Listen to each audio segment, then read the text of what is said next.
Wiecie, ten widz o tym wojsku, to ja wiem, że on jest stary i Angliki to one są takie, wiecie, kształcone, takie eleganckie. I my, jak ktoś ich usprawia stary widz, to padamy, a to stary widz nie usprawi. A Angliki mają taką bardziej, taką wysublimowaną formę, oni się pokazują pięść. I co ta pięść ma znaczyć? Że faraon Tutenchamon miał ten widz zapisany na papirusie, jak go Carter odkopał. Także dobrze, że ja was nie widzę, wy mnie widzicie, a mi te pięści pokazujecie, to ja akurat jest spokojno. I taka następna seria. I słuchajcie, te wice, co ja wam teraz powiem, one są o murzynach, ale ja ich nigdy nie słyszałam w wersji polskiej i się dziwię, po jakiemu te murzyny gadają po śląsku. Pierwszy jest taki. Wleciał mały murzynek do mąki i przychodzi do matki i pada: mamo, umyj mnie, bo je biały.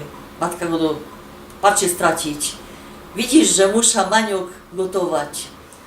Idzie do tatulka. Tatulku, patrz, że całki biały. Umyj mnie. Tatulek ostrzy dzida i pada: patrz się stracić. Idę na antylopy polować.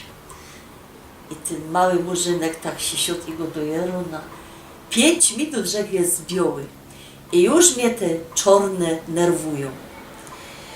Drugi jest taki, wiecie, ja nigdy nie gadam o scenicznych rzeczy, ale ten będzie o sceniczny. Ale bardzo mi się podobał. Ja myślę, że innym babom też się będzie podobał. Poszło murzyn sikać na budowę. Chycił go stróż, tak się podziwiał go do te. Puść ta rolka papy i uciekaj. Tym razem ci daruję, ale daj się, synek, pozór następnym razem. Trzeci widz je może nie o murzynach, ale o czarnych. I jak ja się tak rychtowała te wice, to się pomyślała, że młode pokolenie, które porząd robi zdjęcia na komórki, one tego widza być może nie pojmie. Wiecie, po jakiemu zakonnice noszą czarne majtki, co by im się błona nie prześwietliła.